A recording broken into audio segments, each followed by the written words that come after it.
ជំរាបសួរក៏ដូចជាសួស្តីបងប្អូនទាំងអស់គ្នាស្វាគមន៍មកកាន់ Channel ណាប៊ីសម្រាប់រឿងថ្ងៃនេះមាននៅមកបន្តសម្រាប់ក្រុមមេធាវីហេតុការណ៍ភាគទី3ជូនបងប្អូនទស្សនាបន្តនៅភាគមុនយើងបានដឹងហើយថាឥឡូវហ្នឹងគេស្រស់ស្រួលគ្នារួមដៃធ្វើការងារជាមួយគ្នាហើយបន្ទាប់ពីស្រស់ស្រួលគ្នាហើយហ្នឹងគេក៏ចាប់ផ្ដើមធ្វើការភ្លាមៗតែម្ដងហើយធ្វើឡើងដល់ជប់ជ្រៅហ្មងដល់ថ្នាក់ម្នាក់ៗទៅផ្ទះរៀងខ្លួនហើយអ្នកដែលនៅហ្នឹងគឺនៅតែ3នាក់ទេទូស្រីទូប្រុសហើយនឹងសាវយូទូស្រីគេដេញឲ្យសាវយូហ្នឹងទៅសម្រាប់ដែរប៉ុន្តែសាវយូថាអត់ទេគេចង់ទៅជួយទូស្រីអញ្ចឹងណាតែទូស្រីគេនិយាយបែបមកចាត់ទៅកាន់សាវយូថាសាវយូគាត់អត់បានបន្តសាវយូរឿងវីដេអូទេសាយូមិនចាំនៅជួយគាត់ទេទៅផ្ទះសម្រាប់ទៅសាយូលើតែអញ្ចឹងគ្នាខាងណែនឹងអ្នកគ្នាលើគ្នា slow ដល់ពេលទៅគាត់ថាហ្នឹងហើយចាំគាត់ទៅផ្ទះលើតែគាត់និយាយទាំងខកចិត្តអីចឹងគាត់គិតថាគាត់នៅនឹងគាត់អាចជួយអីទូស្រីបានគាត់នៅគាត់អត់បានបន្ទោសខ្លួនឯងអីចឹងណាឬក៏គាត់ថាខ្លួនឯងខុសអីទេនិយាយទៅកាលនេះមានគិតថាទូស្រីគាត់និយាយរឿងលើសតិចដែរហ្នឹងហើយតាមពិតទូស្រីយើងនឹងមិនមនុស្សអាក្រក់អីទេអ្នកគេចង់ឲ្យសាយូនឹងបានសម្រេចអស់ចឹងក៏ធ្វើជានិយាយសាយូបែបហ្នឹងដើម្បីសាយូទៅផ្ទះអីចឹងហើយចំណាយគាត់ជាមួយនឹងទូប្រុសវិញនៅខំធ្វើការឡើងម៉ោង11យប់ហើយអត់ទាន់បានទៅផ្ទះទៀតហើយពេលហ្នឹងគេក៏និយាយគ្នាតិចទៅទូប្រុសគេថាមិនបានគ្រប់គ្រងគាត់ទូស្រីថាគេមិនគ្រប់គ្រងទូប្រុសទេគេគ្រាន់តែព្រមតាម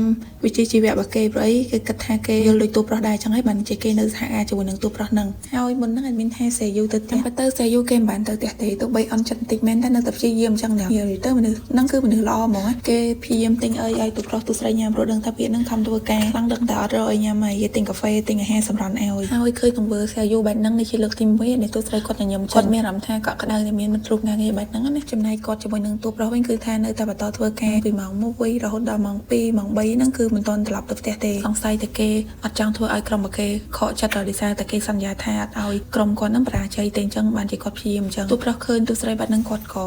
រៀងបារម្ភដែរព្រោះអីឃើញទូស្រីញ៉ាំកាហ្វេច្រើនកែខ្លាំងមែនតើអញ្ចឹងហើយគាត់ក៏ជួយដូរកែវកាហ្វេហ្នឹងទៅជាតែវិញបន្ទាប់ពីខិតខំធ្វើការអស់រយៈពេលជាច្រើនម៉ោងហ្នឹងទូស្រីគេក៏រកឃើញចំណុចសំខាន់នៅកង្វះខ្វះខាតតែក្រុមហ៊ុនមុនរត់ឃើញហើយគឺពាក្យថាអាញាប័ណ្ណតែមួយគត់អញ្ចឹងកន្លែងហ្នឹងគេបកស្រាយច្រើនសម្រាប់រឿងក្តីមួយហ្នឹងប៉ុន្តែមានអត់សូវយល់ទេចឹងមានសុំបកប្រែតាមតែគេនិយាយអញ្ចឹងណាហើយនឹងក៏ជាលើកទី1ដែរដែលទូស្រីបេះដូងថ្មរបស់យើងហ្នឹងគេ high five ជាមួយនឹងទូប្រុសអញ្ចឹងឲ្យសារតែគេរកឃើញចំណុចសំខាន់ដែលអាចឲ្យគេហ្នឹងផ្ញើទៅលោកសុងបានហើយបន្តមកពួកគាត់ក៏នាំគ្នាត្រឡប់ទៅផ្ទះវិញដើម្បីផ្លាស់សម្លៀកបំពាក់អីចឹងទៅហើយទៅពេលដែលដើរតាមផ្លូវហ្នឹងគេក៏ដើរនិយាយទូស្រីគេនៅតែបារម្ភខ្លាចការងារដែលសុងឲ្យពួកគាត់ធ្វើលើកហ្នឹងមិនមែនគ្រាន់តែបកប្រែអាចមានអីលើសពីហ្នឹងណាតែទូប្រុសគាត់ថា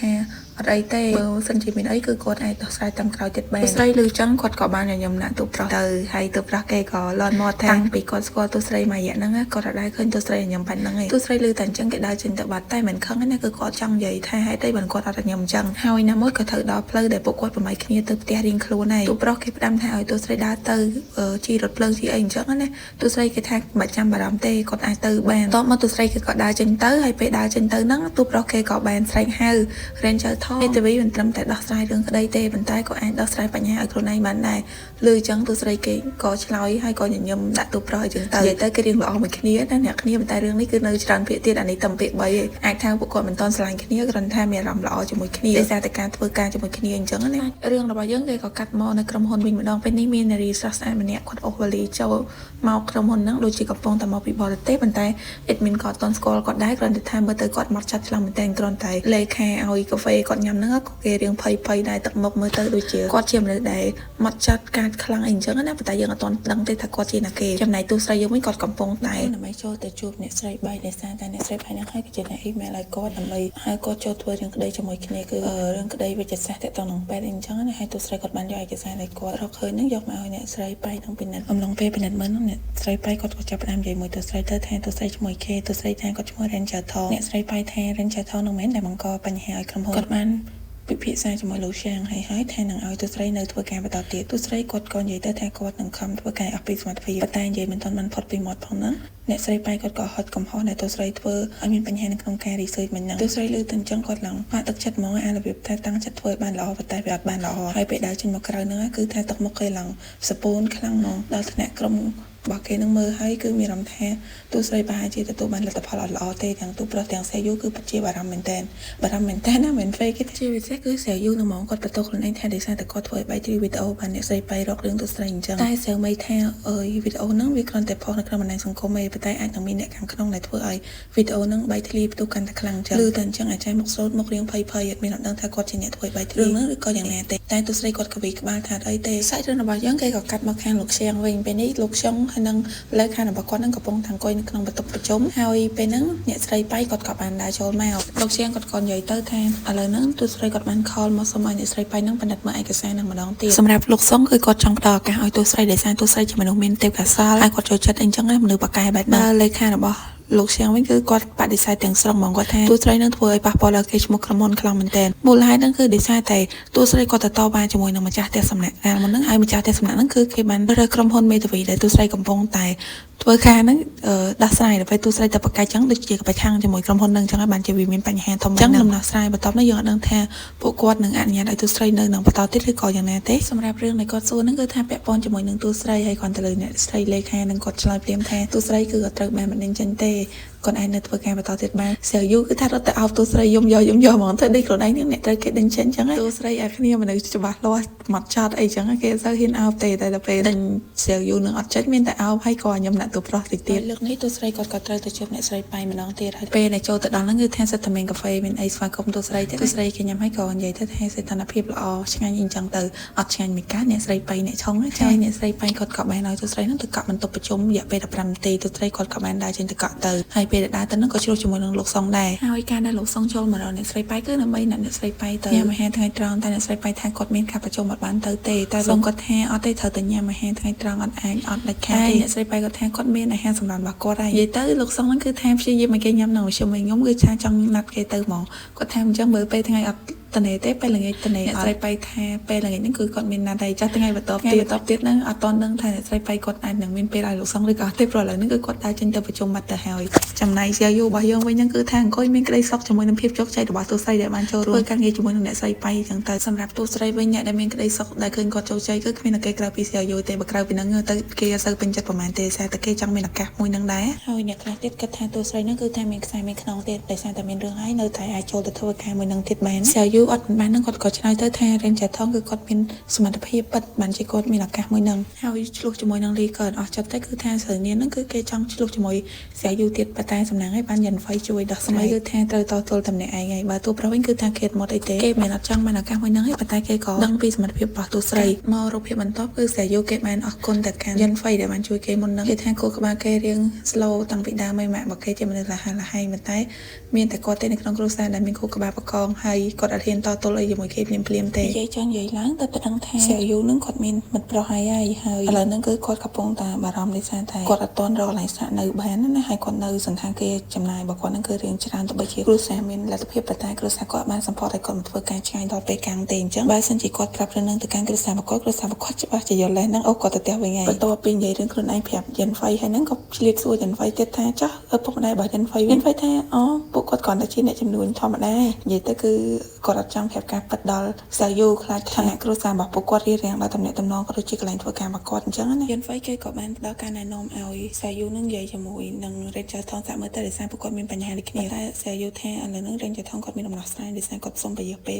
លម្ចាស់ផ្ទះឲ្យគាត់នៅបានមួយរយៈសិនតែសម្រាប់គាត់ប្រហែលជាគ្មានសាយូថាមិនបានគិតចឹងក្នុងចំណោមអ្នកទាំងអស់គឺសាយូក្មេងជាងគេហើយអត់បានរៀនចប់ពីក្រៅប្រទេសទេឋានៈគ្រួសារក៏មកជុំវាមិនសូវជាមានណាហើយបានសាយូជាប់សាយូលឿនជាងគាត់រៀងកាំងដែរហ្នឹងព្រោះបានគិតចំណុចហ្នឹងគិតថាខ្លួនឯងអន់ធម្មតាអញ្ចឹងតាមពិតគឺគាត់មានសមត្ថភាពអ្នកគ្នាបានគាត់ជាប់និយាយទៅគេនិយាយគ្នាឡើងត្រូវគ្នាហ្មងពីនឹងលេខ best friend ខាងពីយូរសំខាន់គេឆ្លៀតប្រាប់យិនវៃថាបើសិនជាចង់ពិភាក្សាអីគឺអាចនាំមិត្តប្រុសមកពិភាក្សាជាមួយគេបានព្រោះគេនឹងប្រឹក្សាឲ្យអត់យកលុយអីយិនវៃថាគេនៅលីវគាត់ទៅលឺអញ្ចឹងសាយូឡើងកាំងហ្មងព្រោះសម្រាប់ក៏ស្អាតហើយមានសមត្ថភាពអញ្ចឹងមិនខ្វះទេបរោះដែលតាមស្រឡាញ់យិនវៃខ្លាចតែយិនវៃអត់ស្រឡាញ់គេតែយិនវៃថាគាត់អត់រើសអីលក្ខខណ្ឌរបស់គាត់គឺមានតែមួយគឺមិនមែនជាមេធាវីតែប៉ុណ្ណឹងអីក៏គាត់យកដែរអត់យល់ហ្មងខ្លួនឯងធ្វើមេធាវីប៉ុន្តែអត់ចង់បានសង្សារមេធាវីថាអញ្ចឹងធ្លាប់មានបទពិសោធន៍មានសង្សារជាមេធាវីមិនបានអត់ចង់យកចឹងទៅពេលនិយាយលេងជាមួយគ្នាមិនមកសទុះហ្នឹងយិនវៃគេក៏សុំចេញទៅមុននិសានតែគេមានការបន្ទាប់ពីយិនវៃចេញទៅហ្នឹងលីកើគេមកម្ដងហើយម្ដងហ្នឹងទៅចរិតផ្លែកដាក់សាយូគេឡើងឆ្ងល់ហ្មងថាគេកណ្ដឹងកាត់អីមែនព្រោះអីចេះតែមើលគេឲ្យខ្ញុំមកចង់ភ័យទៅណាប៉ុណ្ណឹងគេចង់និយាយថាសាយូហ្នឹងគឺល្ងងអត់ដឹងអីទាំងអស់ដោយសារតែអត់ដឹងថាយិនវៃហ្នឹងក៏គាត់រឿង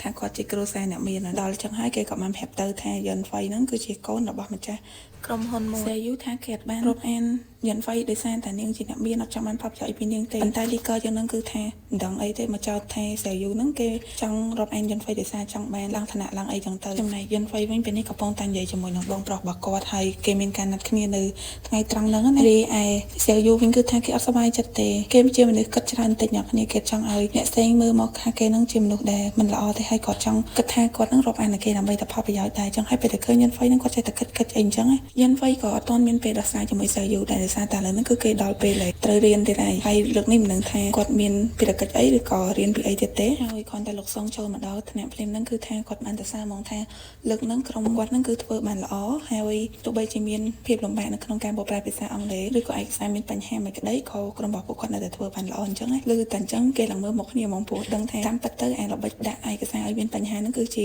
គំនិតរបស់ពួកគាត់សោះគឺមិនមែនធ្វើបានទេគឺគេចង់សាកល្បងតែថាពួកគាត់ហ្នឹងពិតជាអាចធ្វើជាមេធាវីជំនាញឬក៏អត់បើសិនជាពួកគាត់គ្រាន់តែបកប្រែមានន័យថាពួកគាត់អត់ជំនាញប៉ុន្តែពួកគាត់បានធ្វើដោយដែលក្រុមហ៊ុនធ្វើអញ្ចឹងពួកគាត់គឺមានសមត្ថភាពពិតមែនតែសារតែរឿងក្តីហ្នឹងគឺជារឿងក្តីដែលក្រុមហ៊ុនបានដោះស្រាយរួចហើយគាត់អត់បានឲ្យឯកសារដើមទៅខាងក្រុមធើរបស់យើងទេអញ្ចឹងពួកគាត់បែររកព័ត៌មានបានដោយខ្លួនឯងអញ្ចឹងមានថាពួកគាត់បកកែហើយប៉ុន្តែទោះជាល្អក៏មិនប្រកាសថាបានបន្ទុកដែរដោយសារតែពេលហ្នឹងគាត់បាននិយាយថាតើអំឡុងពេលដែលកំពុងតែស្រាវជ្រាវឬក៏បកប្រែយកមិញហ្នឹងមានគេនឹកឃើញចង់សួរឬក៏សុំឯកសារពីគាត់ឬក៏លោកជំនួយការឬក៏អត់ពួកគាត់ក៏បាននិយាយថាពួកគាត់គ្រាន់តែគិតប៉ុន្តែពួកគាត់បានសុំតែដោយសារតែគិតថាយកហើយអញ្ចឹងគាត់ចង់រំខានជាក់ស្ដែងលោកសុំគាត់ក៏បាននិយាយទៅថាការរកព័ត៌មានឬក៏រកឯកសារគឺយើងត្រូវការរាយការណ៍ឬក៏សុំលិខិតអីជាអំណះអំណាងអញ្ចឹងទៅបើសិនជាពួកគាត់គ្រាន់តែសន្និដ្ឋានបែបហ្នឹងគឺវាខុសច្បាប់អីហើយណាមួយពួកគាត់គឺជាមេធាវីពួកគាត់ធ្វើការដោយមានការសុំសិទ្ធិបែបហ្នឹងគឺជាការយកព័ត៌មានដោយអត់ទទួលយកជាការបានហើយគាត់ខំរងចាំពេញមួយយប់គ្មានអ្នកតងទៅគាត់ដូច្នេះហើយសម្រាប់លើកនេះគឺពួកគាត់បានបន្ទុកសូនទាំងអស់គ្នាសូសែតហ្មងដោយសារតែខំធ្វើបានល្អហើយប៉ុន្តែបានបន្ទុកទៀតនិយាយទៅក្នុងករណីនេះគឺគេចង់បង្រៀនយើងថាធ្វើអីក៏ដោយគឺយើងអាចរំលងច្បាប់បានហើយក៏កុំឲ្យយើងរៀនគិតតែឯងយើងមានអីក៏យើងដោះស្រាយការងារជាក្រុមមិនមែនធ្វើតែជាមួយក្រុមទេណាគឺយើងអាចផ្ដល់សុំព័ត៌មានពីកន្លែងផ្សេងៗពីថ្នាក់ដឹកនាំឬក៏ពីស្ថាប័នណាក៏បានដែរអានេះហើយគឺជាការទទួលបានព័ត៌មានប្រជាក់ស្ដែងហើយថ្ងៃនេះប្រហែលជាអត់មានករណីឯពួកគាត់ដោះស្រាយទៅទេដោយសារលោកស្រុងនិយាយហើយនេះគឺគាត់បានចាក់ចេញទៅតែម្ដងចំណែកតួស្រីគេបានមកពិភាក្សាជាមួយលោកសុងរឿងការងារប៉ុន្តែលោកសុងថាកុំឲ្យតួស្រីហ្នឹងកាត់ច្រើនពេកចេញពីធ្វើការហើយទៅផ្ទះសម្រាប់ទៅកុំភ្លេចថាខ្លួនឯងក្នុងវ័យជាយុវវ័យផងដែរមិនមែនវ័យធ្វើការទាំងស្រុងទេអញ្ចឹងកុំឲ្យភ្លេចគិតពីខ្លួនឯងកំពុងតែនិយាយណាទូប្រុសគេក៏បានចូលមកអញ្ចឹងទូស្រីគេក៏បានលាលោកសុងចេញទៅប៉ុន្តែលោកសុងក៏នៅតែឆ្លៀតផ្ដាំទូស្រីដែរបន្ទាប់ពីផ្ដាំហើយហ្នឹងទូស្រីគេក៏ចេញទៅទូប្រុសគេនៅនិយាយជាមួយលោកសុងម្ដងដែលគេសុំឲ្យលោកសុងហ្នឹងពិចារណាឬបន្ទុកគេម្ដងទៀតដោយសារតែចង់ឲ្យលោកសុងវាតម្លៃពីការធ្វើរបាយការណ៍របស់គាត់ហើយគាត់បាននិយាយទៅថាចង់ធ្វើការជាមួយលោកសុងដោយសារតែលោកសុងជាមនុស្សបកកែទៅបីជាប៉ារបស់គាត់ជាមេធាវីហើយប៉ារបស់គាត់ហាមគាត់មិនក៏ដោយក៏ទូប្រុសនៅតែប្រឆាំងជាមួយប៉ារបស់គាត់ដែរនៅពេលហ្នឹងលោកសុងគាត់ក៏បានសួរទៅថាអូនិយាយចឹងប៉ារបស់ទូប្រុសជាមេធាវីត្រូវអត់ចឹងគាត់ជាមេធាវីនៅណាដែរទូប្រុសគេថាមេធាវីនៅឯស្រុកកំណើតធម្មតាហ្នឹងធម្មតាដូចមកឬក៏មិនទេណាគាត់ដឹងថាឥឡូវហ្នឹងគឺថាលោកសុងគេចេញវិទេសហើ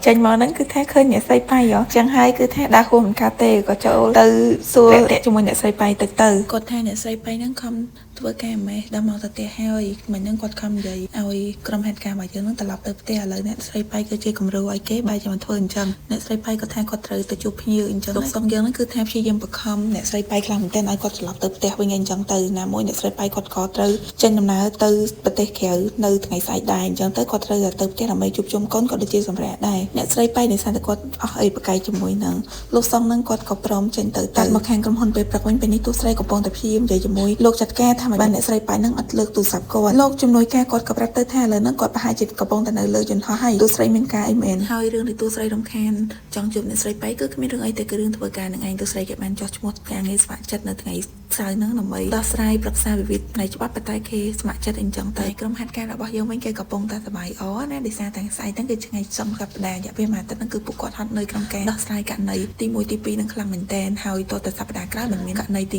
3ក្នុងជុំទី1ឲ្យពួកគាត់ដោះស្រាយបន្តទៀតជាពិសេសគឺថាសៀវយូអាចារ្យមកស្រុតហ្នឹងគឺថាគេកំពុងតែសប្បាយអក្នុងការបានគេស្កប់ស្កល់អីចឹងទៅបើលីកឺវិញក៏គេសប្បាយដែរដោយសារតែគេជាមនុស្សខ្ជិលធ្វើការទៅគឺមកក្រុមហ៊ុនហ្នឹងគ្មានតែគេអាសាធ្វើការទេកាត់រត់មានតែម្ដង មានតែទូប្រុសទូស្រីទេដែលគេបានចោះឈ្មោះធ្វើការស្ម័គ្រចិត្តបន្ថែមទៀតមកថ្ងៃស្អែកឡើងគឺថាគាត់មកដល់កន្លែងធ្វើការស្ម័គ្រចិត្តនឹងហើយគេដោះស្រាយរឿងដោយអត់យកប្រាក់អញ្ចឹងគឺថាមានប្រជាជនមកចូលរួមច្រើនខ្លាំងមែនទែនហើយកន្លែងហ្នឹងដូចជាគេតាំងពីពណ៌ផងមិនដឹងដូចតែឃើញមានលក់ជារបស់ញ៉ាំអីផ្សេងៗដែរហើយអ្នកដែលត្រូវការប្តឹងអីហ្នឹងគឺគេមកប្រឹក្សាច្បាប់ជាមួយខាងក្រុមមេធាវីស្ម័គ្រចិត្តនឹងឯងហើយទូប្រុសទូស្រីហ្នឹងគេមិនទាន់ដល់កម្រិតដែលត្រូវដោះស្រាយករណីទេគេគ្រាន់តែជួយសម្ផស្សផ្សេងៗណាប៉ុន្តែចៃដន្យអីពេលហ្នឹងក៏មានលោកអ៊ំម្នាក់ឥឡូវហ្នឹងគាត់បានចូលនិវត្តន៍ហើយប៉ុន្តែគាត់បានទៅសេសភៅមួយប៉ុន្តែបញ្ហារបស់គាត់ហ្នឹងគឺត្រង់ script របស់គាត់ហ្នឹងត្រូវគេលួចចម្លងប៉ុន្តែគាត់គិតថារឿងទូចជាងគាត់អាចទៅរកមេធាវីបានទេតែទូប្រុសគេថាមិនមែនជារឿងទូចរឿងធំទេឲ្យតែលោកអ៊ំមានបញ្ហាគឺគេអាចជួយដោះស្រាយបានហើយគេក៏បានឲ្យលេខទូរស័ព្ទទៅលោកអ៊ំបើសិនជាលោកអ៊ំត្រូវការគឺអាចទាក់ទងមកគាត់បានអញ្ចឹងហើយហ្នឹងទូប្រុសគេក៏ត្រូវលើកទូរស័ព្ទហើយពេលហ្នឹងលោកអ៊ំគាត់ក៏បានសួរទូស្រីតែយើងមិនដឹងថាសួររឿងអ្វីទេរឿងរបស់យើងគឺកាត់មកខាងយិនហ្វៃម្ដងពេលនេះគេបានសប្បាយដោយសារតែគេត្រូវមកជួបបងប្រុសរបស់គេប៉ុន្តែមានដឹងណែបងប្រុសរបស់គេហ្នឹងគឺថាបានណាត់ជួបរបស់ម្នាក់ទៀតឲ្យគេស្គាល់សង្ស័យទៅចង់ចាប់គូឲ្យប្អូននេះមកទៅហើយប្រុសស្អាតម្នាក់ហ្នឹងគេគឺជាម្ចាស់ក្រុមហ៊ុនដែរបងប្រុសរបស់យិនហ្វៃហ្នឹងគេស្គាល់ហើយឥឡូវហ្នឹងគេចង់ឲ្យយិនហ្វៃហ្នឹងជួយដោះស្រាយបញ្ហាផ្នែកច្បាប់អីចឹងណាគេត្រូវការមេធាវីយិនហ្វៃថាអូត្រូវការមេធាវីមែនអញ្ចឹងមានបញ្ហាអីគេចង់ទាលុយកូនបំណុលឬក៏បញ្ហាលែងលះទោះបីជាគាត់អាចធ្វើជាមេធាវីតំណាងឲ្យប៉ុន្តែគាត់ស្គាល់មេធាវីច្រើនអញ្ចឹងអាចប្រាប់គាត់បានដោយសារតែឃើញបងស្រីនិយាយចេះគិតច្រើនពេកហ្នឹងបងប្រុសរបស់គេហ្នឹងក៏ចាប់អូសចេញមកក្រៅទៅព្រោះដឹងថាលើកនេះបងគាត់ហ្នឹងគឺថាអត់ពេញចិត្តជាមួយនឹងបរិសុទ្ធអ្នកហ្នឹងទេដែរយិនហ្វៃគេក៏ប្រាប់ទៅថាគេប្រាប់ឲ្យតែថាគេ